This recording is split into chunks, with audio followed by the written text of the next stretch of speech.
Primeiramente, boa noite a todos, obrigada pelo convite, aos coordenadores, e obrigada pela presença. Bom, o tema de hoje são doenças desminimizantes. Vou falar um pouco sobre como fazer o exame, eu vou entrar em questões de sequências, alguns protocolos, e eu vou explicar também um pouco da questão das doenças, tá? Então, bom, primeiramente, o que é uma doença desminimizante? Tá? Quando a gente fala em desminimização, a gente tem que lembrar de substância branca. Então, substância branca, ela está localizada no sistema nervoso central e sistema nervoso periférico. Então, a partir daí, a gente sabe que vamos ter doenças que acometem tanto a medula, nervos e encéfalo, tá bom? Se a gente for ver ao longo do tempo, a primeira doença que vinha na nossa cabeça era a esclerose múltipla. Ela, sim, tem uma grande importância, mas existem outras doenças, tá? Então, é isso que eu quero passar para vocês. Quando a gente fala em desminimização, eu preciso voltar um pouco aí para explicar um pouco da fisiopatologia e também explicar um pouco sobre a questão da biofísica, tá? Então, aqui a gente tem um neurônio saudável, a gente tem que lembrar que o neurônio é dividido em algumas partes, tá? E como se fosse uma cauda, né? Esse maior filamento é o axônio. Então, o axônio, ele tem uma membrana lipídica que reveste ele, tá? Isso é chamado de mielina. E que, para que o neurônio leve uma informação, né? Então, aqui eu estou falando com vocês, tem vários neurônios trabalhando ao mesmo tempo, isso é chamado de impulso elétrico. Então, existe uma carga elétrica no neurônio. Tá? Então, dentro da bainha de mielina, existe uma carga negativa e fora uma carga positiva. Se a gente buscar um pouquinho mais lá atrás, né, a gente está falando de um potencial de ação. Então, existe uma polarização e uma despolarização para esse impulso elétrico. De uma certa forma, para proteger esse axônio, precisa ter essa mielina. Tá? Porque existem questões de voltagem também. Quando ele está polarizado, ele trabalha em 70 volts. Quando ocorre uma despolarização, essa voltagem diminui e cai a 50 volts. Isso ocorre muitas vezes, tá? Rapidamente.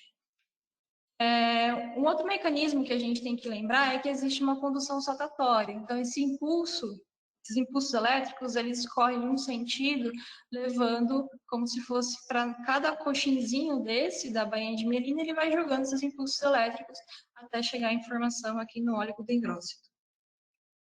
Então, essa seria um pouco mais basicamente como funciona uma fisiologia. Porém, existem doenças que acometem essa mielina. Então, principalmente aí as doenças desminimizantes. Então, o próprio nome já diz que é retirar essa camada de mielina. Existem várias doenças, várias formas, e ao longo do tempo essas doenças elas podem até acabar se misturando e que deixa o axônio desprotegido. Aí, com isso, ele pode levar uma atrofia do nervo, tá? Nesse caso, do axônio. E com isso, consegue vir aí já os sintomas que a gente é acostumado a ver, principalmente em pacientes com esclerose múltipla, que são as alterações motoras.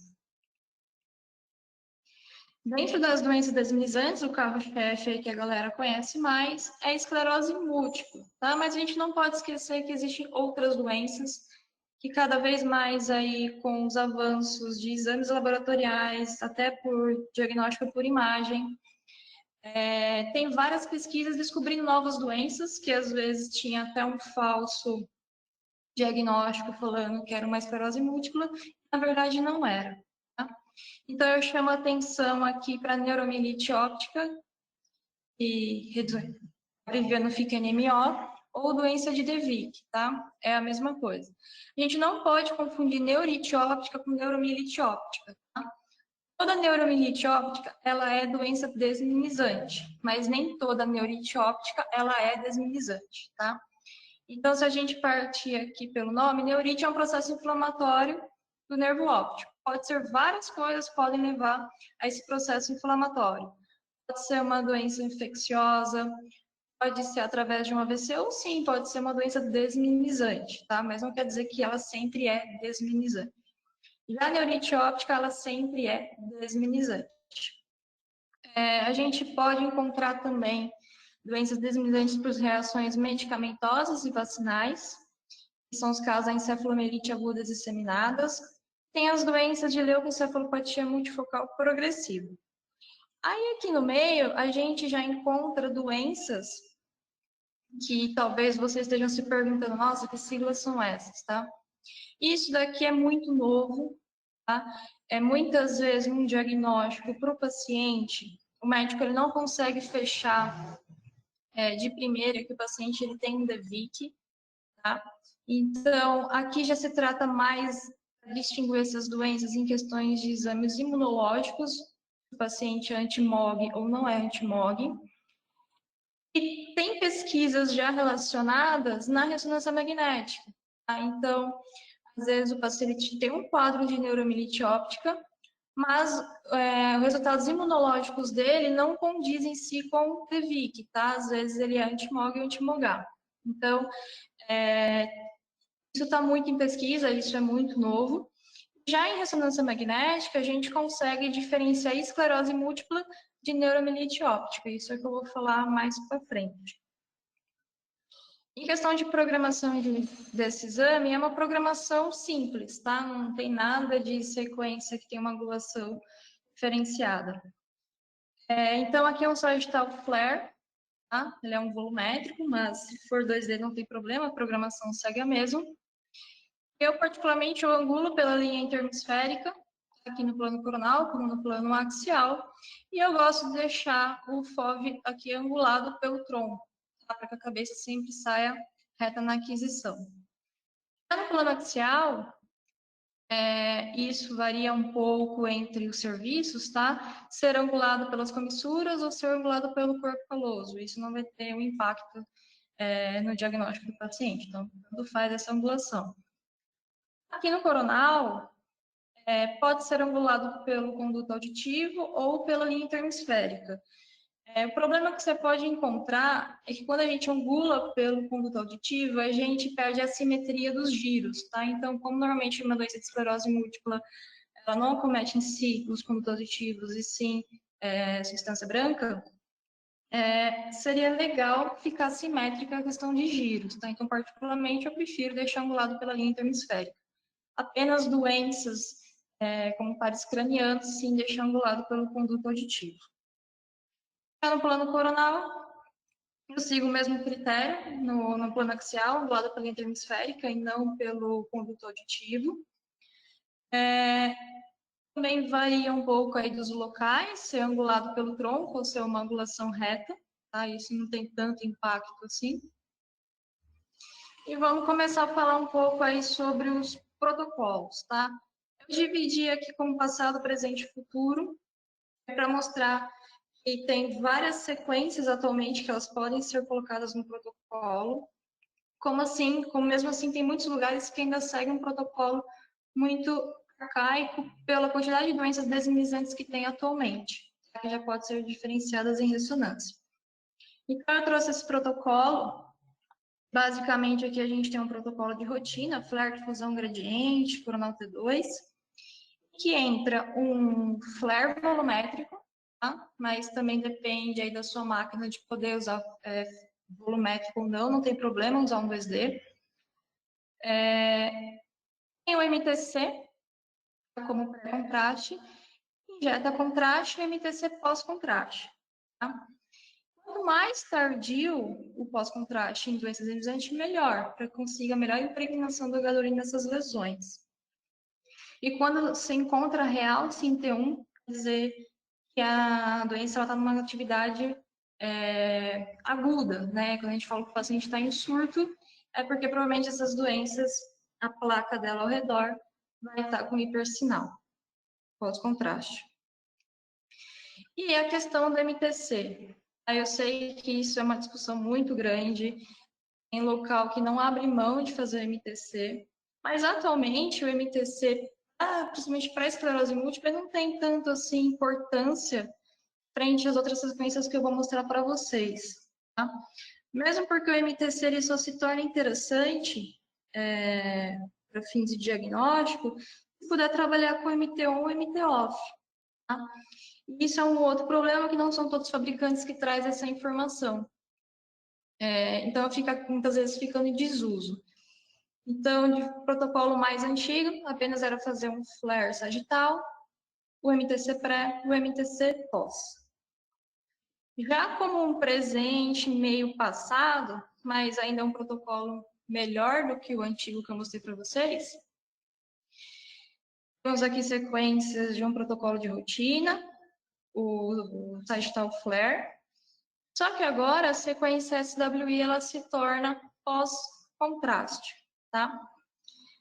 Por que ser pós-contraste? Com o avanço das pesquisas e estudos que foram vendo, dentro de uma placa de desmineralização, eu digo isso para esclerose múltipla, existe um vasinho que passa, um filamento bem pretinho dentro dele, e pós-contraste, né, esse SW é muito bom para ver vasos, tá? Com hipossinal. Quando a gente injeta contraste, a gente vai ter mais decaimento desse sinal, e com isso o vaso ele aparece um pouco mais escuro. É melhor ser visto do que deixar ele pré-contraste. Se forem procurar artigos ou até quem já trabalha com ressonância fazendo essa sequência pós-contraste, a gente nota bastante diferença, tá? De fazer pré e fazer pós. Principalmente lesões pequenas, passaria desapercebido, tá bom? E segue aí T1 pós-contraste tardio, tá? Uma outra coisa que a gente já sabe atualmente, quanto maior o campo magnético, a doença desmineralizantes, melhor, tá? O que acaba mudando? Lesões pequenas, focos pequenos, provavelmente as justas corticais, tá? No campo magnético também a gente consegue trabalhar mais com sequências volumétricas, com mais resolução. Outro ponto que também acaba entrando nesses protocolos são fazer finos para a órbita, seja em axial ou seja em coronal. Também se o paciente relata alguma perda de visão, alguma coisa, é interessante colocar. Pode ser um T2 com supressão de gordura ou um STIR. Lembrando que tem que ser fino. E para conhecimento, eu acho que eu trago esse guideline, ele é de 2018, ele é revisado já. O que seria um guideline? Seria todo mundo falar a mesma língua. Então, quando o radiologista ele vai laudar, ele tem que ter um padrão para ele poder avaliar essas imagens, tá? Não pode, aqui em São Paulo, fazer um protocolo de um jeito, Rio de Janeiro do outro, Bahia de outro jeito. Tá? Em questões de espessura, sequências para avaliar a mesma doença. Então, existem encontros em que os médicos, eles vão discutindo o que é melhor para ser feito, claro que vão tendo pesquisas que vão dando embasamento para eles, até que eles chegam assim num padrão, num guideline. Tá? Por exemplo, próstata também, mama, tem todas as especificações de protocolo. E o que eles trazem de novo é que, claro, a questão do campo magnético, poder trabalhar com 1 milímetro até menos, tá, em sequências volumétricas. Questão da injeção de contraste, tá? Acaba sendo um problema que esses pacientes, eles precisam fazer ressonância como acompanhamento e eles sempre têm que tomar contraste, tá? Então, isso é um adendo que eles trazem, que o paciente sempre vai tomar contraste na vida dele. E sequências que, como gradiente, que é importante pós-contraste, o 3D IR-T1, que eu vou falar mais para frente, então não basta ser só um T1 turbo-spin echo, tem que ser IR. DP, tá? As sequências pós-contraste. Aí aqui ele fala em questão de ser 3 milímetros com gap de 0 as sequências 2D, então isso já muda bastante, tá? Porque isso vai ter, querendo ou não, impacto em tempo, dependendo da sequência. Quem já faz aí sequências dual echo, sabe que é uma sequência um pouco mais demorada do que fazer só uma sequência turbo spin echo T2, então acaba tendo um impacto um pouco maior em questão de protocolo. Tá? Como presente, meio futuro, eu trago esse protocolo para vocês. Então, fazer um sagital 3D-IR e já injetar contraste. Tá?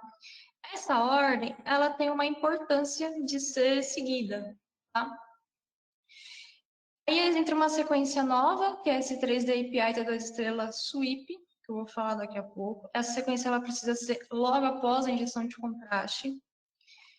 Se o radiologista ele já tiver um bom olho para poder avaliar essa sequência, não necessariamente precisa ter só o SWI pós-contraste, tá? Não é interessante ter como sequência comparativa.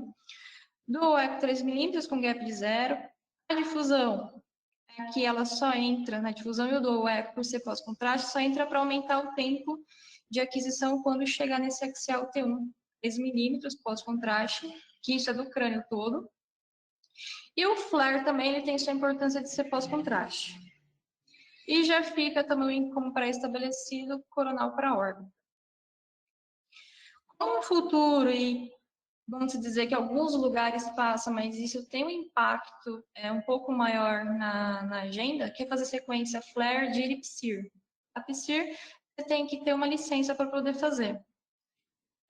Então, aqui é um caso em que, se olhasse só o flare, talvez uma lesão passaria desapercebida. Com o DIR, a gente nota que realmente tem bastante hipersinal, né, uma provável lesão. E já no PSIR também a gente vê aqui esse hipossinal. Tá? A questão é do MTR, tá? Então vamos dizer assim que seria uma evolução apenas só do MTC, em que é do MT-ON, do MT-OFF, você acaba tirando essa taxa de transferência de magnetização. E o DTI ele acaba sendo importante principalmente na questão de atrofia, tá, do tecido. Então, eu vou falar um pouco aqui das sequências. Aqui é um flare. Então, como que a gente começa a ver essas lesões? Doenças desmielisantes, eles vão aparecer sempre com hipersinal em flare. Tá? Principalmente em esclerose múltipla, pode acontecer em 4 pontos, são corticais, justas corticais, infratentoriais, periventriculares ou na medula, tá? Seja em segmento cervical, torácica, é mais comum se encontrar no segmento cervical. São lesões que elas são mais alongadas, tá? Então, dificilmente a gente vai ver lesões bem redondinhas, tá? Isso não é característico de esclerose múltipla ou desmielização. São sempre lesões mais alongadas, tá? E essa característica aqui é chamada de chama de fogo, tá? Ou dedos de Dawson, tá? Na região aí da coroa radiada. Quando vai se avaliar uma imagem dessa, a gente tem que tomar algum cuidado. Claro que essa imagem que eu trouxe para vocês tem bastante lesão, uma forma mais didática para poder avaliar. Mas tem lesões que são mais sutis, tá? Então, para a gente começar já a pensar em uma doença de esclerose múltipla, e na hora a gente, como operador, já mudar o nosso protocolo, a gente tem que sempre olhar as imagens que tem uma ponderação T2, seja só o T2 ou o flare, e encontrar mais de 2 locais que tenham essa placa, né, essa alteração. Se for apenas um, a gente não precisa tanto se preocupar assim. Por que eu digo isso? Às vezes a pessoa ela chega para a gente com um pedido de ressonância magnética de crânio e tem uma alteração motora. E quando a gente puxa um protocolo de rotina, às vezes a gente se depara com imagens assim. Então, a gente, como operador, a gente tem essa obrigação de já tocar a conduta do protocolo. Tá? Uma outra importância do flare é ele ser pós-contraste. Tá? Então, a partir do princípio que ele tem já uma importância, principalmente lesões para meningite, que ele precisa ser feito pós-contraste, para doença desmielisante também, para a gente sempre ver realces e leptomeningios. Então, esse aqui é um artigo que eu trouxe para vocês, que eles compararam flare pré com flare pós, e depois eles fizeram subtrações, tá? Então, viram que realmente lesões em focos muito pequenos são melhores vistos em flare pós-contraste. Esse aqui é um outro caso que eu trouxe para vocês, ele é um flare pós-contraste, aqui a gente tem um T1 turbospin eco de órbita, que tem um acometimento aqui do nervo, a gente vê um leve realce, é chamada de neuromielite óptica, tá? Então, ele tem um acometimento aqui do tronco, mas a gente não vê o acometimento aqui da coroa radiada, que isso já é mais característica de uma doença de esclerose múltipla. Aqui eu trago essa sequência, que ela é, vamos dizer assim, nova. Algum problema que a gente vai encontrar. Ela é muito melhor feita no campo magnético mais alto, digo aí 3 Tesla. Por enquanto, não são todos os fabricantes que permitem fazer esse tipo de aquisição. Tá? Então, o que acontece nessa sequência? Esse grupo de pesquisadores, eles tiveram, vamos dizer assim, uma sacada muito boa. Aqui é uma sequência de perfusão, que eu trago como exemplo de um EPI. Então, numa sequência de perfusão, o que a gente faz? A gente solta a sequência alguns segundos, injeta contraste, a gente espera ver o decaimento de sinal na luz do vaso, que é quando o contraste chega. Quando o contraste chega, o que a gente vê? Esse hipossinal. Tá? Então, esse grupo de pesquisadores, eles tiveram a ideia de juntar essa sequência com um SWIP ou uma SWI, que a gente já também vê bastante vasos com hipossinal, para a gente ter uma imagem assim. Tá? Talvez pareça um pouco estranho, tá? Mas a ideia dessa sequência é para a gente ver veia central. Lembra que eu falei lá no comecinho da sequência gradiente de AC pós-contraste, que ela tem uma importância muito boa? Se sua máquina puder fazer esta aquisição, melhor ainda, tá? Porque a gente vê muito melhor os vasos, tá bom? E quando a gente faz essa aquisição, a gente tem que partir de um princípio que ele tem um API embutido, então é interessante fazer, voltar a sequência após 30 segundos da injeção de contraste para a gente tentar pegar o maior decaimento de sinal possível. Então aqui tem uma plaquinha, a higienização na sequência flare. Aqui foi feito, por isso aqui para cá.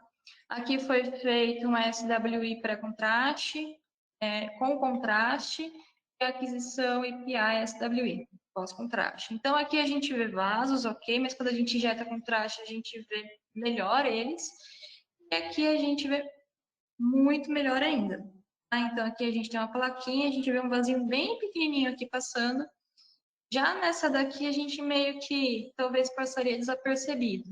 Tá? São lesões pequenas, fazem bastante diferença essa aquisição.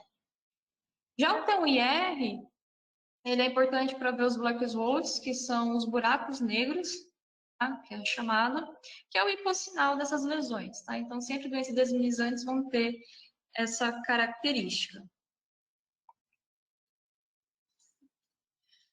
Sequência do eco, estou lembrando que é 3 milímetros fino, varrendo todo o crânio, 3.0. É importante na questão de sensibilidade, ele também vai dar mais, ficar melhor visto essas lesões, em comparar junto com o flare. E o dual echo é importante nas lesões, principalmente de fossa posterior. Aqui é um caso que eu trouxe. Aqui a gente tem um T1, que a gente vê esses buracos negros. Aqui é o T1IR, aqui é um T1 sem supressão de gordura, tá? Fino pós-contraste. Então a gente vê que tem lesões bem diferentes, com realce homogêneo, heterogêneo. Aqui a gente tem um flare, então tem lesões da coroa radiada, tem um foco maior aqui na região frontal. Aqui a gente tem lesões que a gente não vê nada dentro, como tem lesões que a gente aqui vê um vasinho passando, que é a veia central, e aqui o dual echo, tá? Então esse caso é um pouco mais confuso, porque ele fica a interrogação, será que é uma esclerose múltipla ou será que ele é um ADEM? Tá? Então, esse paciente ele precisa fazer um controle evolutivo. Tá? Um outro detalhe que eu esqueci de falar para vocês é a questão do T1 pós-contraste, ser com supressão ou não ser. E isso depende muito do radiologista. Tem artigos que falam que por ser 3 Tesla, tem uma questão aí da supressão. 3 Tesla acaba sendo melhor ser sem supressão de gordura, tá, do que comparado com o e-mail, mas isso é muito critério aí de radiologista. Esse é um artigo que particularmente eu gosto bastante, eu trouxe para vocês, se vocês puderem dar uma lida.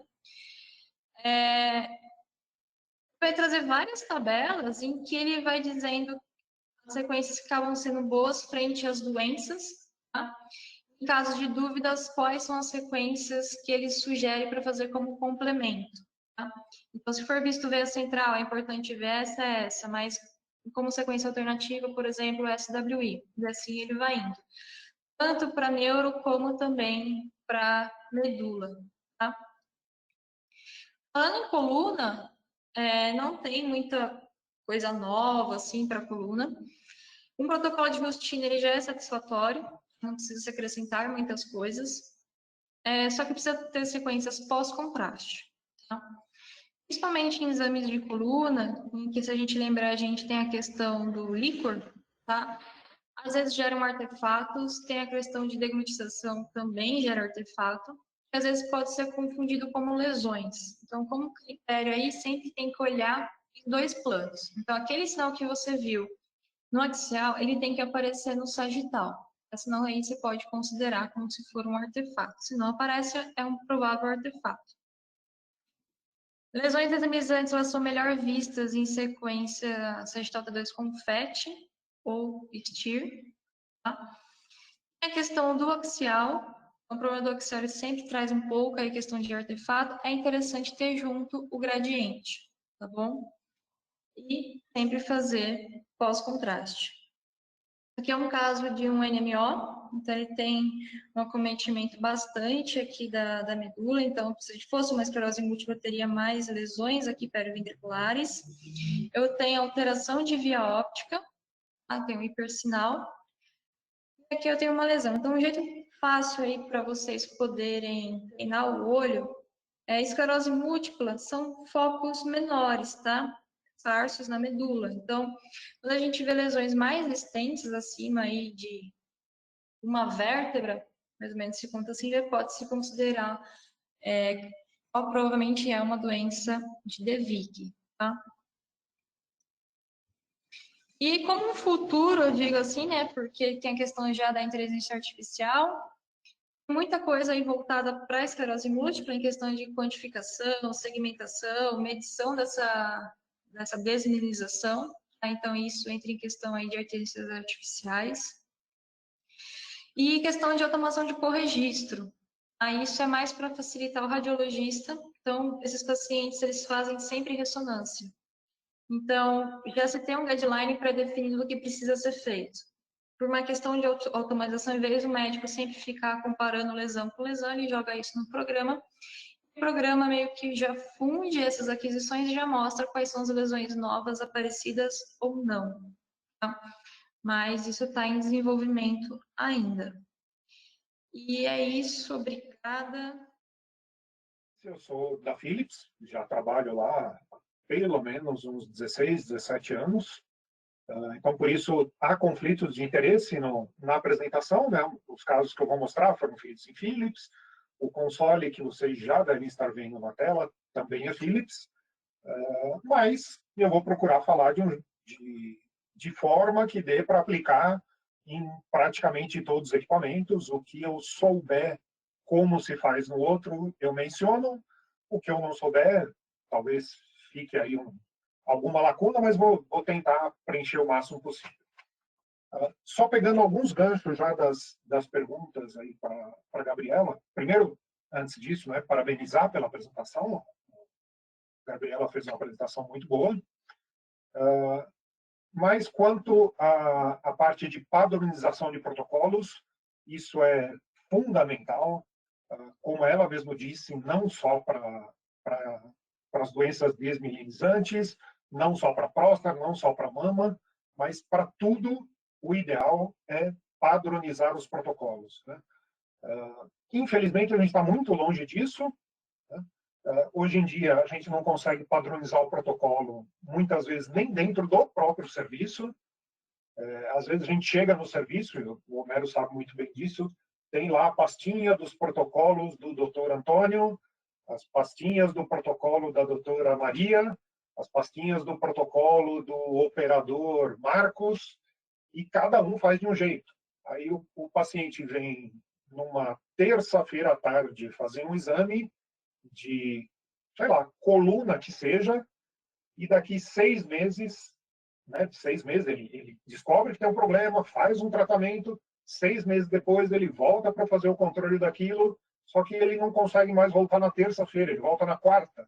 E aí tem um outro médico que usa outro protocolo, com outra espessura de corte, outra ponderação, e é impossível de quantificar se aquele tratamento fez algum resultado ou não. Então, isso é muito ruim. Mas, infelizmente, é uma realidade que a gente vive. A gente tenta batalhar com isso e padronizar o máximo possível, mas é bem difícil. Aquele documento que a Gabriela mostrou, do consórcio de estudos de esclerose múltipla, ele destaca isso logo no começo do texto, ele destaca isso, que é importante padronizar. O ideal seria padronizar entre instituições, mas a gente acabou de falar que é difícil até na mesma instituição, entre instituições é mais difícil. Eles fizeram algumas sugestões bastante interessantes naquele documento, só que essas próprias sugestões são difíceis de implementar pensando em equipamentos diversos. Então, um exemplo, eles sugerem fazer o FLAIR 3D com resolução de 1 milímetro. Num 3 Tesla, a gente consegue fazer resolução de 1 milímetro e a sequência deve demorar em uns 6, 7 minutos. Numa máquina de 1,5, se for tentar fazer resolução de 1 milímetro, vai demorar para ter uma boa qualidade, né? Não adianta colocar resolução e ser uma imagem toda granulada. Então, para ter uma boa relação sinal-ruído, esse tempo de sequência vai para 10, 11 minutos e acaba inviabilizando, né? Inclusive, isso vai contra uma das outras observações que eles colocam nesse documento, que é de fazer os protocolos em tempos aceitáveis, né? Então, não adianta a gente ter um protocolo fantástico que a gente só consegue fazer se o paciente ficar estático por 40 minutos na máquina. Quanto mais debilitado o paciente, mais difícil é de ele ficar bem paradinho. Então, assim, tem que tentar equilibrar um pouquinho mais as coisas. O que tem ajudado bastante nesse sentido é que a comparação de um protocolo feito, por exemplo, com 1,2 milímetros isotrópico, né, o FLAIR, com outro feito com 1 milímetro, se a gente faz a comparação visual, é mais complicado. Mas alguns softwares já fazem essa comparação e tiram bastante da subjetividade da análise do radiologista, ou ajudam a tirar. Não é que o software vai fazer a análise sozinho, ele só vai destacar. Então, deixa eu tentar mostrar aqui para vocês. Ele só vai destacar em cores o que alterou. Então, por exemplo, nesse caso aqui, eu acho que vocês já estão vendo uma tela verde aqui, né? É isso, né? Bom. Já estamos vendo, Valdir, fica tranquilo. Então, aqui a gente tem duas sequências FLAIR feitas em momentos diferentes. Então, esse primeiro onde foi feito o diagnóstico, aqui depois de algum tempo de tratamento, e o software faz a corregistração dessas imagens. Então, ele encaixa uma imagem em cima da outra, mesmo que espessura e espaçamento estejam diferentes, ele consegue fazer isso. E ele destaca em cores aqui, em vermelho, por exemplo, tudo que aumentou no segundo exame, em azul, tudo que reduziu. Então, ajuda muito o radiologista na hora de analisar.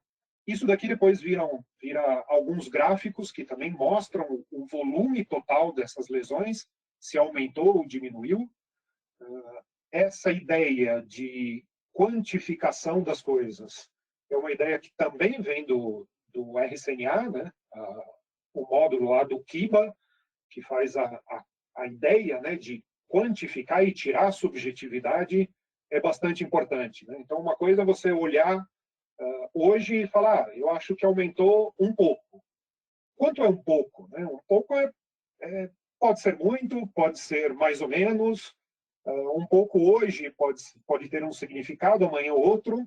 Então, é importante dizer, olha, tinha, sei lá, 23 milímetros cúbicos e agora tem 26. Aí a gente sabe exatamente o que é, dá para saber se o tratamento está sendo efetivo ou não. Então, a Philips, por exemplo, tem esse LOBI, né, Longitudinal Brain Imaging. A ICOMEX tem também alguns recursos que fazem isso, utilizando inteligência artificial. Então, já existem essas ferramentas no mercado. Claro que tudo isso tem um custo, e aí vem a dificuldade, né, do Brasil, que remunera muito mal os serviços, então é difícil investir em recursos que custam um pouco mais para ter algum diferencial, mas ao menos as ferramentas já existem, isso melhora. Para quem não tem essas ferramentas, O ideal é, pelo menos dentro do serviço, tentar o máximo possível padronizar. Então, se um operador faz o flare lá com TR de 5.000 e outro faz de 7.000, mata o médico na hora de ele conseguir comparar isso depois. Porque vai brilhar mais na segunda opção. Agora, esse brilho a mais é só por causa da diferença de TR ou é porque teve alguma alteração na lesão ou não? Então, tem que se padronizar os protocolos e não pode mudar sem um motivo justo. Então, não que o protocolo tenha que ficar engessado por 10 anos. A tecnologia evolui, vem outras bobinas, outros tipos de sequência, as máquinas rendem mais, você pode fazer com mais resolução, mas não pode mudar da cabeça do radiologista ou da cabeça do operador de uma hora para outra, e cada hora usa um protocolo diferente. Outra coisa que os principais fabricantes já têm são recursos ou de inteligência artificial ou de inteligência adaptativa que ajudam a programar as sequências. Então, a Gabriela mostrou lá o jeitinho que ela programa as sequências. Agora, imagina uma lesão de, não sei, 1 milímetro, que foi detectada num exame feito há 6 meses atrás, e o paciente volta para fazer um controle dessa lesão. Programar com essa precisão milimétrica na mão é praticamente impossível.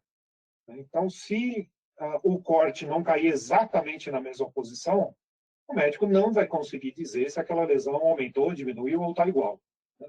E todos os fabricantes, como eu comentei, têm hoje recursos que fazem a programação automática.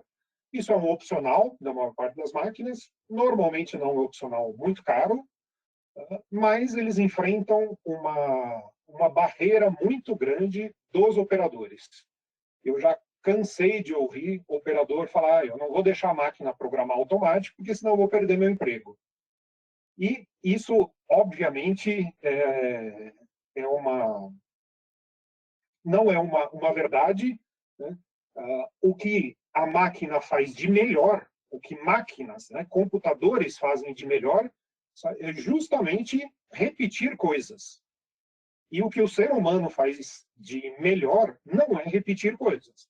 Então, se a máquina repete melhor do que a gente, deixa ela repetir sozinha. Não tem motivo para não fazer isso. Agora, a máquina nunca vai conseguir dar atenção para o paciente como um ser humano dá.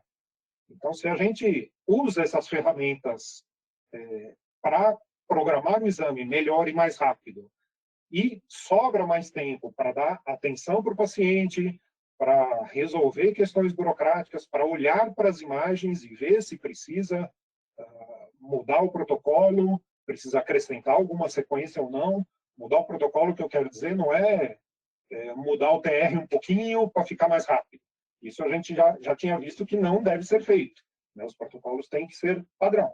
Mas se, de repente, achou uma lesão diferente e por causa dessa lesão precisa fazer alguma sequência diferente ou não, então, se a máquina libera mais tempo do operador para isso, muito melhor. Então, quem tiver esses recursos na máquina, usem, porque ajuda muito ao radiologista na hora de laudar. Né? Se essa lesão lá de 1 milímetro apareceu no corte 22 no dia de hoje, daqui 6 meses o paciente volta e o corte 22 vai estar exatamente na mesma posição, mesmo que o paciente esteja posicionado de um jeito diferente. Da primeira vez o paciente estava com o queixo mais para cima, depois veio mais para baixo, virou mais para o lado, não tem problema. Esses softwares, que, de novo, todos os fabricantes têm, ou pelo menos os 3 principais têm, ele lida com isso, corrige e faz o corte bater exatamente na mesma posição. Então, não deixem de usar os recursos da máquina. Ainda pegando alguns ganchos lá da apresentação da Gabriela. Para medula. Então, existem diversos tipos de sequência, um prefere uma, outro prefere outra, mas eu tive a sorte de pegar um paciente já com diagnóstico de esclerose múltipla, E o médico, onde eu estava fazendo esse trabalho aqui, ele gostava dessa sequência aqui, ó, Stir Flare. Né? É um duplo IR. Né? Ele dizia que essa sequência aqui dá mais sensibilidade. E aí eu fiz vários tipos de sequência para, no final, mostrar que a melhor sequência para a medula, no corte sagital, é o STIR-DP. Tá? Então, não é simplesmente um STIR, mas um STIR com um tempo de eco mais curto. Algo como 30, 35 no máximo de tempo de eco. Se a gente sobe demais o tempo de eco, tem a tendência de perder tons de cinza. E o que a gente mais precisa nas lesões de esclerose é ganhar tons de cinza. Então, tempos de eco mais curtos. Então, um STIR com um tempo de eco de aproximadamente 30 mostra muito melhor as lesões na medula. Tá? Em comparação com STIR Flare, em comparação com PSIR, então o PSIR fica mais escurinho ali, mas comparando com o STIR-DP, o STIR-DP mostra muito melhor. Um DP tradicional, só com o drive é um pulso que acelera o relaxamento dos prótons. Então, é como o Fast Recovery da GE, por exemplo, na Siemens eu não lembro como é que chama, mas é um tipo de recurso que ajuda ou que faz com que a sequência fique como se tivesse um TR mais alto, sem precisar subir o TR. Então, esse daqui é quando a gente faz isso, a gente faz um DP ficar muito parecido com o T2, né? Aqui um tempo de eco de 30 e o líquor está branquinho, né? Quando a gente tira esse recurso do drive, o líquor já não fica tão branco, mas ajuda a ver um pouquinho melhor a lesão. Né? Então fica ruim para ver a medula, mas a lesão aparece um pouco melhor. Mas, de novo, em comparação com o STIR-DP, ainda o STIR-DP é melhor. O T2, preferivelmente não usar esses recursos de Fast Recovery ou de Drive, porque eles vão diminuir os tons de cinza. Eles deixam mais branco e preto, mas diminuem tons de cinza. Essa lesão aqui, como ela é grande, apareceu, na verdade, em todas as sequências. Mas, disparado, a melhor é o STIR-DP. Se a gente for para a dorsal desse mesmo paciente, dá para ver no STIR-DP também, as lesões bem destacadas aqui. Já no plano axial, isso é também uma recomendação de um consórcio que estuda esclerose múltipla, não é exatamente esse mesmo consórcio, mas é um consórcio que estuda bastante esclerose múltipla, que no axial se deve fazer uma sequência gradiente multi-eco. E aí, de novo, cada fabricante tem um nomezinho um pouco diferente para isso, mas a ideia é fazer um gradiente ponderado em T2 com múltiplos ecos. E depois somar esses ecos. Qual a vantagem dessa técnica? Os ecos mais baixos, eles têm uma relação sinal-ruído muito boa, mas o contraste entre os tecidos não é tão bom. Se a gente vai para o outro lado, para os ecos mais altos, a gente ganha bastante contraste de imagem, só que perde muita relação sinal-ruído. Então, a gente adquire esses ecos, normalmente aí 4 a 5 ecos diferentes, e depois soma todos.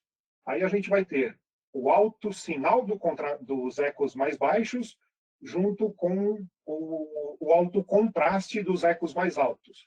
E aí dá para ver o H medular, por exemplo, e as lesões, para a gente conseguir saber se está mais em substância branca ou substância cinzenta da medula.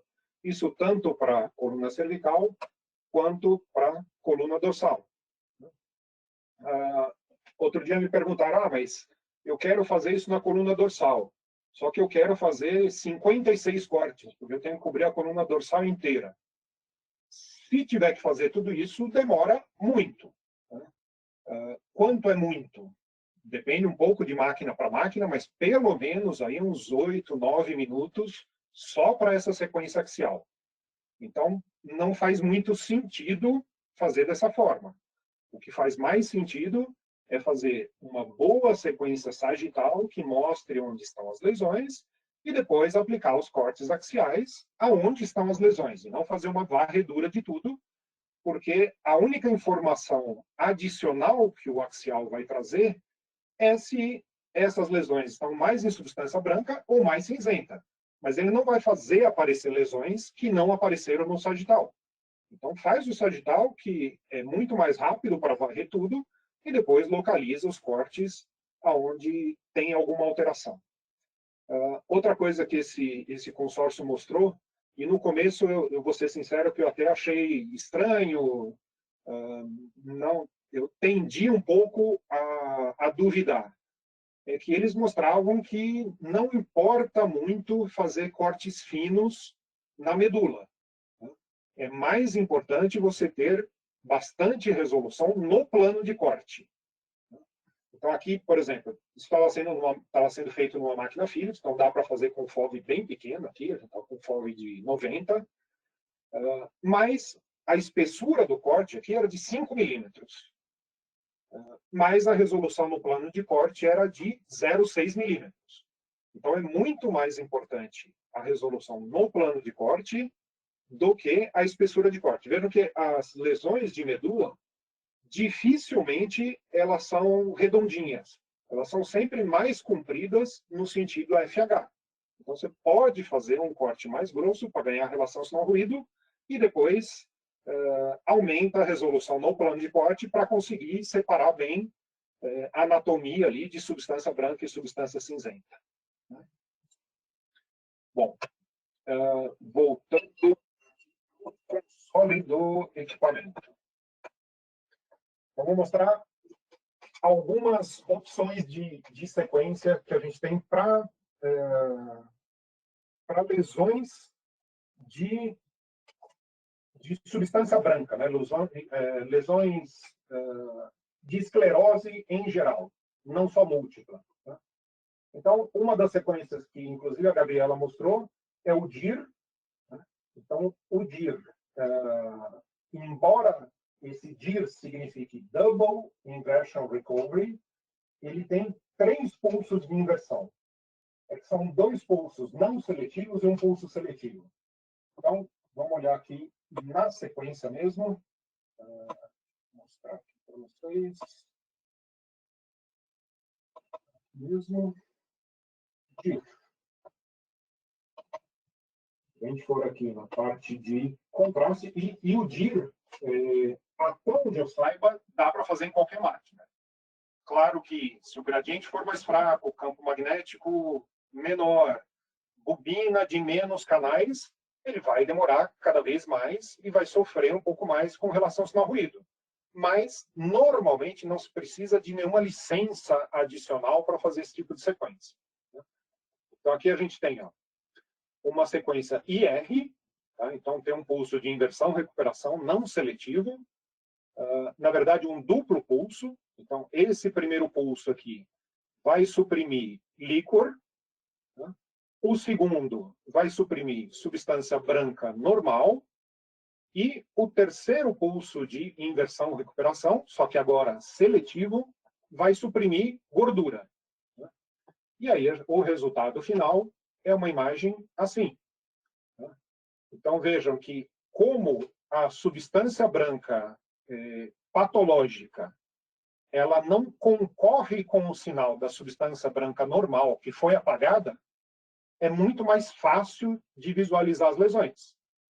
Então a lesão brilha muito mais quando a gente faz esse tipo de sequência. Se a gente for comparar aqui, essa sequência era isotrópica. Então, se a gente for fazer uma reformatação aqui em axial entre essa e um flare, deixa eu só colocar aqui em modo de comparação. Então vejam como é muito mais fácil a gente enxergar as lesões no flare do que, no DIR do que no flare. Né? Mesmo que o flare tenha mais resolução. Né? Mas esse sinal residual da substância branca, né? Então o flare não tem nenhum pulso que suprima o sinal da substância branca. Então, esse sinal residual acaba, às vezes, dificultando a visualização de algumas lesões, enquanto no DIR, você bate o olho e enxerga muito mais fácil. Por ter esse triplo pulso de inversão, a tendência é a relação sinal-ruído ser mais baixa. E por isso, normalmente, também não se faz com a mesma resolução do flare. Então, aqui à esquerda, nós temos uma resolução de 1.3 isotrópico e à direita aqui de 1.2 isotrópico. A diferença não é tão grande. O DIR custa um pouco mais de tempo, em geral. Essa máquina aqui tem alguns recursos diferentes que ajudam a acelerar bastante a aquisição. Então, esse DIR aqui ficou com 4 minutos e o flare com 2,35. De novo, as duas sequências são isotrópicas. Uma foi adquirida em sagital, outra em axial, mas por gosto ali do cliente. Se a máquina não tiver esses recursos adicionais são novos métodos de aceleração, como o Compressed Sense, por exemplo. Se não tiver esses recursos, a sequência vai demorar aí pelo menos uns 40% a mais do que esse tempo que eu falei. Mas são sequências bastante importantes. Quanto ao que a Gabriela comentou de fazer pós-contraste, sem dúvida, tanto o flare quanto o DIR vale a pena fazer pós-contraste, porque tanto uma sequência quanto a outra tem sensibilidade ao gadolínio.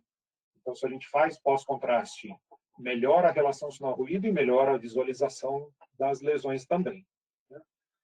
Outra coisa que a Gabriela mostrou é o sweep. Sweep é uma sequência de susceptibilidade magnética. Vou só resetar aqui. Então, essa sequência, ela ajuda a deixar os vasos bem escuros, e permite uma melhor visualização daquilo que ela comentou, que é o sinal da veia central. Então, por exemplo, essa sequência aqui não foi feita pós-contraste. Então, se fizer pós-contraste, é exatamente o que a Gabriela mostrou, ele melhora bastante, facilita bastante a visualização, mas mesmo sem fazer pós-contraste, se a gente janelar aqui, dá para ver o sinal da veia central. Se a gente for vendo os cortes, dá para ver que tem uma veinha que chega ali no meio, e é exatamente no meio da lesão. Então, esse é um dos sinais mais característicos de lesão de esclerose múltipla, mais fáceis de serem identificados na ressonância. A sequência que ela comentou, que é uma melhoria em relação a essa, eu achei que eu tinha uma aqui, mas infelizmente eu não tenho, mas eu vou comentar qual que é a melhoria. Então, uma sequência SWIP, ou SWI, ela, em geral, ela vem com uma resolução aqui de 0,6 por 0,6 por 2 milímetros. Isso dá um volume de voxel de aproximadamente 0,7 milímetros cúbicos. Já a sequência SWI com EPI, ela tem uma resolução de aproximadamente 0,2 milímetros cúbicos. Olha, 0,6 por 0,6 por 0,6. Ela melhora muito a resolução. E isso, obviamente, facilita muito a identificação desse sinal da veia central. O que muita gente faz para ganhar tempo, principalmente nos equipamentos que não têm recursos tão avançados, se for tentar fazer um SWI num equipamento que não tem a licença mesmo para SWI, a sequência acaba ficando muito demorada. Então, para ganhar um pouquinho de tempo, a tendência é abrir mão de espessura de corte, de resolução, só que aí você diminui muito a visualização do sinal da veia central. Então, não vale a pena fazer isso. Se não tiver o recurso e precisar fazer a sequência, vale mais a pena reduzir a área de cobertura, fazer principalmente ali na coroa radiada, que é onde aparece as principais lesões. Então, diminui um pouco a área de cobertura, mas não diminui a resolução, porque senão você vai gastar tempo para fazer a sequência e ela não vai ajudar muito. Se for só para outros tipos de patologia, que você só quer caracterizar se tem sangue ou tem calcificação, ou conseguir diferenciar se é sangue ou calcificação, aí não tem problema diminuir um pouco a resolução. Mas para a esclerose múltipla, a sugestão é manter essa resolução mais alta. Outra sugestão, e aí vai um pouco contra aquela recomendação do consórcio que a Gabriela mostrou.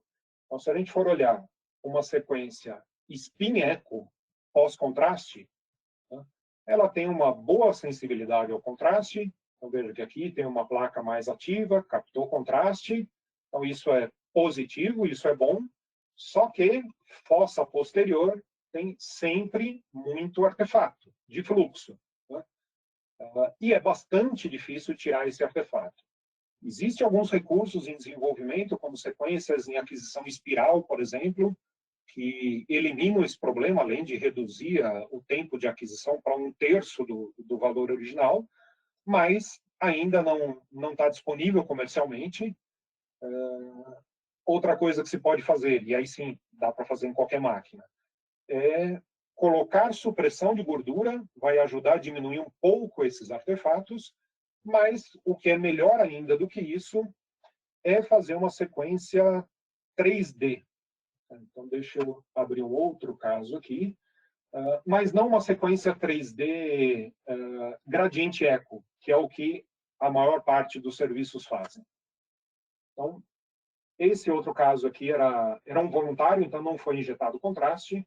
É só para vocês verem a diferença entre uma sequência gradiente eco 3D, então tipo SPGR, na Philips a gente chama de Turbo Field Echo.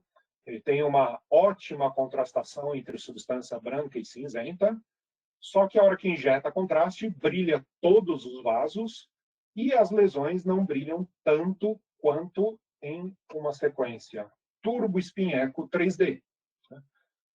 Quando a gente fala de sequência Turbo Spin Echo T1 em encéfalo, a maior parte que conhece um pouco de parâmetros aí fala não serve. Turbo Spin Echo T1 em encéfalo não serve porque fica tudo cinza e a gente não consegue diferenciar substância branca e cinzenta. Isso é verdade para sequências Turbo Spin Echo padrão, né? Mas sequências como o Cube já melhoram bastante isso, o Cube da GE, o Space da Siemens também já melhora bastante isso, e o BrainView da Philips traz algumas alterações nos pulsos de refocalização que melhoram muito esse contraste entre substância branca e cinzenta. Tá? Além disso, a sequência 3D em si, 3D Turbo Spin Echo ou Fast Spin Echo, ela tem um efeito black blood intrínseco. Então, aqueles artefatos de fluxo que a gente viu no pós-contraste lá, aqui não acontecem, porque o seio transverso ali, ele vai ficar apagado por causa do fluxo de sangue ali. Então, o fluxo de sangue vai causar um flow void, e por ter flow void, não vai ter sinal que vai rebater para cima do cerebelo. Então, a melhor sequência... além disso, esse tipo de sequência melhora bastante a sensibilidade ao gadolínio. Então, ao invés de fazer um MTC pré e um MTC pós, que demoram bastante, principalmente em máquina de 3 Tesla, mas de 1,5 também demora bastante. Na máquina de 3 Tesla ainda aumenta o SAR, o que é complicado às vezes, e deixa a imagem muito mais cinza. Claro que o que a gente quer no pós-contraste aqui não é ver diferenciação de substância branca e cinzenta. Isso é o que menos importa. Mas o fato é que a imagem fica muito cinza. Com essas sequências 3D Turbo Spin Echo ou Fast Spin Echo, a imagem tem tons de cinza ainda, os vasos, a grande maioria dos vasos são apagados, né? principalmente os vasos mais calibrosos, com fluxo mais rápido, e isso é bastante positivo, né, porque diminui esses artefatos de fluxo que eu tinha comentado antes, e a sensibilidade ao gadolínio é aumentada. Então, só tem vantagens em usar esse tipo de sequência. Não só para os estudos de escleroses em geral. Eu diria que essas sequências 3D deveriam ser usadas, na minha opinião, em toda a rotina de crânio. Quando for injetar, substitui lá as suas sequências tradicionais por essa daí, que só tem vantagens. Então, não fazer um gradiente pós. Se a gente, aí mais de curiosidade, né? Se a gente pegar um paciente que não tem nenhuma lesão, fizer o gradiente, né, o FSPGR ou o Turbo Field Echo, e fizer o Turbo Spin Echo, ou o Cube, ou o Space, e olhar, a primeira impressão que vai dar é que o gradiente tem muito mais sensibilidade ao contraste. Mas isso não é verdade. Né? Só dá essa impressão porque todos os vasos brilham. Só que a gente não quer vaso brilhando no pós-contraste. A gente quer parênquima que tenha quebra de barreira hematoencefálica. E, nesse sentido, o Turbo Spin Echo mostra muito melhor. Mas, assim, é fato que ele mostra muito melhor a captação de contraste.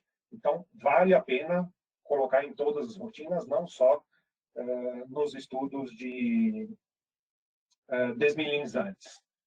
Vou mostrar um outro caso aqui de veia central.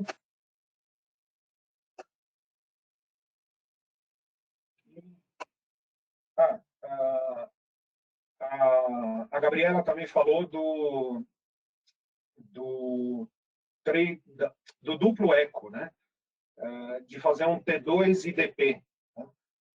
Eu sou bem antigo de ressonância. Quando eu comecei a trabalhar com ressonância, ainda não existia flare. Então, a gente fazia DP ou fazia duplo eco em todos os pacientes, porque era o que tinha. Agora, mais recente, alguns pesquisadores aí têm tentado trazer de volta o duplo eco. Na minha opinião, eu acho que se você tiver um bom flare, ou melhor ainda, um bom DIR, não precisa do duplo eco. Recentemente, uns argentinos publicaram um trabalho mostrando que, ao invés de olhar o T2 e o DP do duplo eco separados, se você somar as duas imagens, você melhora a sensibilidade para lesões de esclerose. E, de fato, é verdade, mas a melhora é muito pequena. Quando a gente coloca essa soma dos dois ecos ao lado de uma sequência DIR, a diferença é gritante. Então, o DIR mostra muito melhor. Não vale muito a pena fazer esse duplo eco. Além do mais, duplo eco demora muito mais, né? A gente não consegue colocar tanto ecotrain ou tanto fator turbo, então a sequência acaba demorando muito mais. No final, ela dá mais ou menos o mesmo tempo de um DIR, só que ela não é 3D e não tem o mesmo nível de sensibilidade. Falando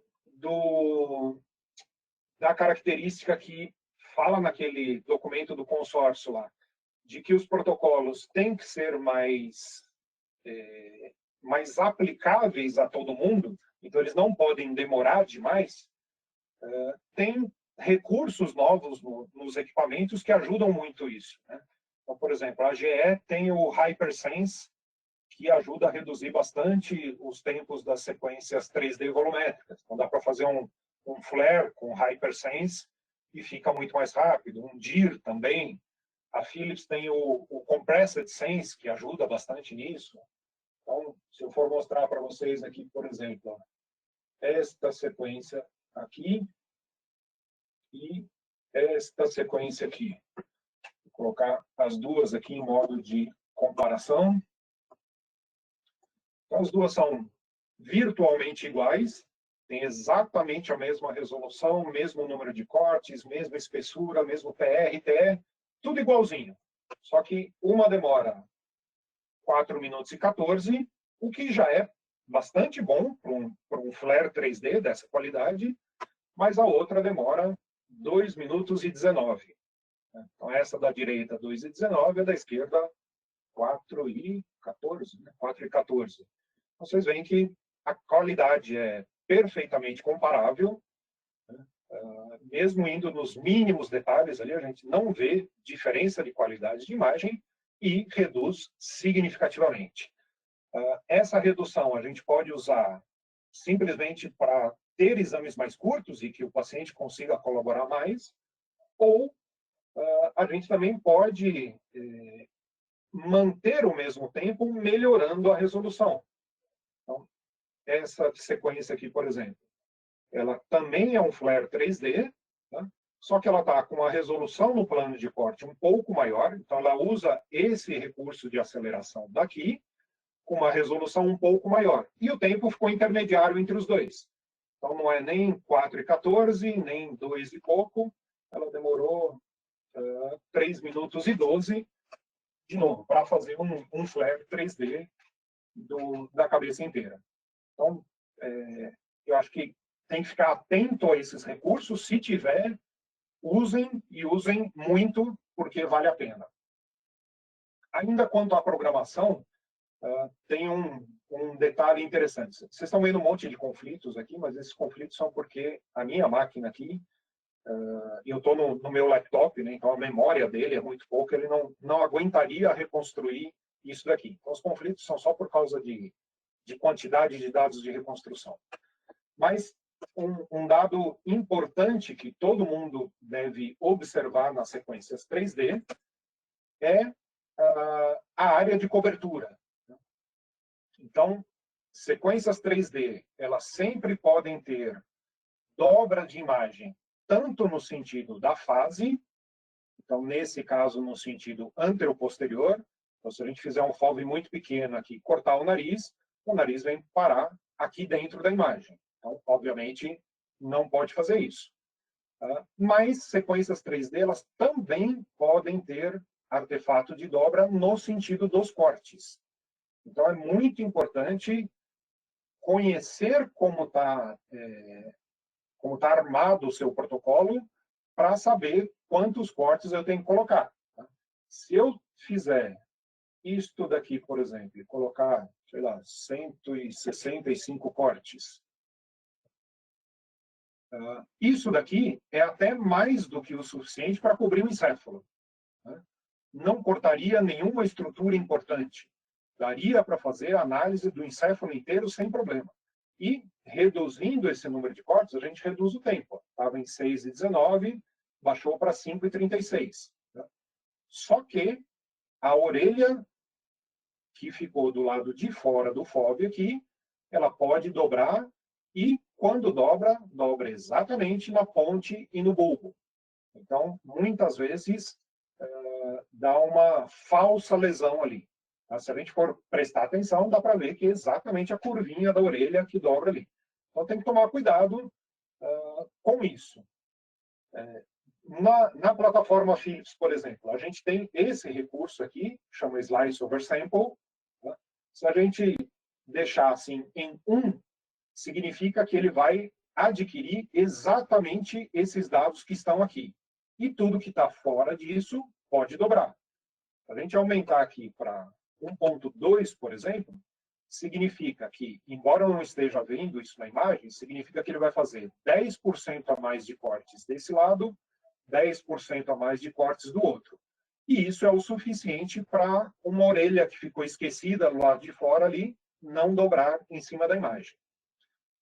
Outra coisa que a gente vê às vezes por aí,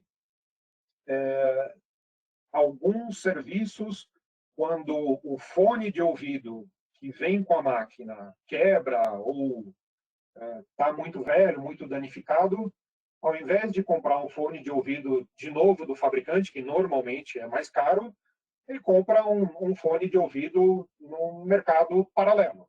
Né? E muitos desses fones dão sinal na ressonância. E se ele dá sinal e fica do lado de fora aqui, ele vai rebater para dentro do encéfalo também. E essas dicas valem não só para as doenças de esclerose, mas para todas. Tá? E o fone de ouvido ainda é pior, né? Porque a orelha ainda fica mais grudadinha aqui. Né? Principalmente quando você coloca o fone, a orelha gruda, um pouquinho de oversample que você coloca aqui já resolve. O fone de ouvido não, ele é grandão aqui para fora. Então, se tiver um fone de ouvido que dá sinal, tem que aumentar muito mais o oversample ou aumentar muito mais o número de cortes. Sai muito mais barato comprar um fone de ouvido compatível com ressonância magnética, que é mais caro, mas sai muito mais barato do que comprar um fone de ouvido desse e ter que aumentar os cortes ou oversample em todos os exames e gastar mais tempo em todos os exames. Como é que eu estou de tempo, Homero? Porque se me largar falando aqui, eu falo demais. Tranquilo, Valdir. Pode seguir. Pode seguir? Então, tá. Pode. Tem mais uns 10, 15 minutos. Tá. Então, vou mostrar mais um caso aqui. O caso 4. Então, assim, voltando a falar daquele documento lá do consórcio, eu acho que é uma iniciativa, de novo, né, já falei isso, acho que é uma iniciativa muito boa, fantástica, mas é muito difícil aplicar em todos os equipamentos, por causa da resolução que eles pedem. Né? Eles pedem uma resolução de 1 milímetro cúbico no flare. Tá? Eles não falam de DIR, falam só do flare, mas o flare mesmo já é muito difícil. O DIR é mais difícil ainda. Tá? Mas só como exemplo aqui, ó. Esta sequência aqui, deixa eu deixar maior aqui. Vocês veem que dá para identificar muito bem as estruturas, mesmo de cerebelo, que as estruturas são mais fininhas, dá para identificar muito bem. Esse paciente aqui era um voluntário, então não tinha lesões de esclerose múltipla, mas vejam como dá para acompanhar muito bem os giros, sem precisar de uma resolução de 1 milímetro. Né? O que a gente vê que muitas vezes acontece, vem uma exigência de que não, tem que ser 1 milímetro. Tá bom, então vamos fazer de 1 milímetro. Só que o exame não pode demorar mais que 15 minutos. Aí fica difícil.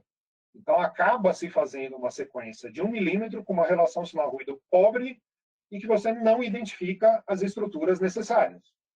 Então, é muito melhor ter um balanço melhor entre tempo e resolução do que tentar alcançar uma resolução que em algumas máquinas é quase inalcançável e ficar com o tempo ainda no limite. Ali, né? Então, aqui só para mostrar, né, um DIR com uma resolução mais alta. Aqui um flare, esse, se não me engano, estava assim com 1 milímetro. Na verdade, esse estava até melhor, 0,95. Deixa eu janelar um pouquinho aqui. Então, esse flare aqui, 0,95, só que isso daqui foi adquirido numa máquina de 3 Tesla, com uma bobina digital de 32 canais, com um recurso de compressed sense, que acelera muito a aquisição e melhora a qualidade de imagem.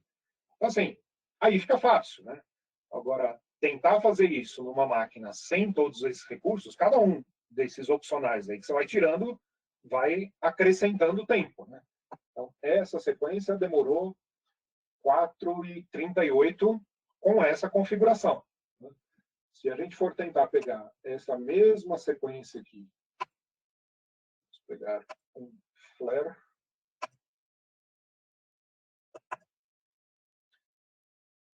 um flare 3D aqui. Ela vem com 1.12 de resolução, 4 minutos e 33. Esse tempo está bastante bom. Tá? Dá para acelerar mais se usar o Compressed Sense ao invés do Sense, mas 1.12 com esse tempo já está bastante bom. Se a gente tiver que baixar isso daqui para 1 milímetro, vê que a diferença de resolução é muito pequena, né? Mas o tempo já aumentou bastante, né, de 4h33 já passou para 5h50, e a relação sinal-ruído caiu. Né? eu conheço o equipamento, eu sei que até daria para fazer desse jeito, só que a gente já está com quase 6 minutos. Né? Eu prefiro deixar a resolução original, com um tempo bem mais curto, o paciente colabora muito melhor, né? E eu prefiro já padronizar alguns outros parâmetros aqui que melhoram o contraste da imagem. Então, na maior parte dos fabricantes, essas sequências 3D Flare, elas vêm com um tempo de repetição relativamente curto. Né? E isso faz com que diminua um pouco a diferenciação de substância branca e cinzenta. Então, eu vou mostrar algumas alterações aqui que eu costumo fazer. Então, ao invés de 4.800, passar para 7.000 de TR. Né?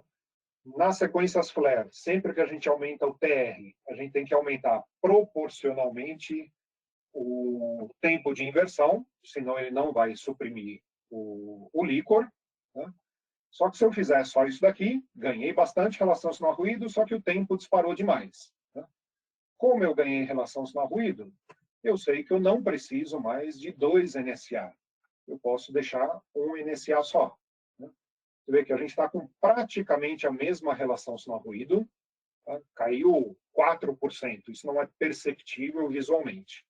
E estamos com um tempo até que bem mais curto. De 4,33 já baixou para 3,23. Né?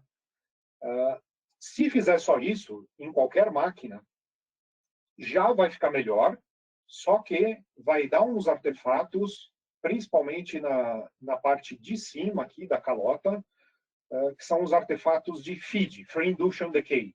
São umas linhazinhas paralelas. Normalmente elas não vão atrapalhar o diagnóstico, né? Mas, dependendo do equipamento, dá para corrigir. Então a gente pode, se o equipamento permitir colocar compensação de fluxo, a gente coloca a compensação de fluxo, esse artefato de feed desaparece. Ou então, usar esse feed reduction. A gente colocar aqui ele como strong, também já vai desaparecer isso. Vê que a relação sinal-ruído alterou um pouquinho, mas quase nada. A gente ainda está com só 6% a menos do que a original. Então, isso é igual. E continuamos com um tempo mais curto, só que agora com uma melhor diferenciação de substância branca e cinzenta, por ter um TR e um tempo de inversão mais altos. Então, eu acho que vale muito mais a pena fazer essas alterações e ter um tempo mais curto e mais sensibilidade para as lesões, do que tentar fazer uma resolução muito mais alta e ter uma queda de relação sinal-ruído. Isso se for usar o Flare. Mas, como a gente viu, o DIR é melhor para isso. O DIR cobra seu tempo, né? Ele tem o seu preço ali. Né? Então, se a gente for pegar uma sequência DIR, ela tem uma resolução um pouco menor ainda. Então, ao invés de 1.12, ela está com 1.2. Né? Mas, de novo, como eu já tinha mostrado ali, né? Com 1.2 a gente consegue ver muito bem detalhe anatômico. Tá? Não precisa chegar a uma resolução de 1 milímetro. Tá? Com 1.2 a gente tem aí 6,20. Como eu falei, ele cobra um pouquinho, um preço aí de tempo, mas melhora muito a visualização. Dá para melhorar um pouquinho esse tempo? Por exemplo, ele não precisa de um FOV de 250. Pode pôr 240. Nos equipamentos Philips isso é um pouquinho mais fácil de fazer, porque ele compensa automaticamente a matriz, né? Então, com 250 ele estava com uma matriz de 208, 240 ele vai com uma matriz de 200 para manter o mesmo tamanho de voxel, né? Que é o mais importante, né? Manter a resolução. Eu não preciso de tudo isso de FOV, dá para fazer aqui com 170, só que se a orelha ficar de fora ali, vai dobrar um pouquinho. Coloca aqui 15% mais ou menos aqui de slice over sample e voltamos lá para os 6 minutos e 19, mas mais robusto agora, porque se alguém ficar tentado a diminuir o número de cortes aqui, não vai dobrar a orelha ou não vai dobrar o fone de ouvido que eventualmente está ali fora. Então, isso daqui seria um protocolo básico. Se tiver o recurso de Compressed Sense ou de HyperSense, aí isso ajuda bastante. Esses 6 e 19 a gente consegue cair fácil aqui para 3 minutos e 23.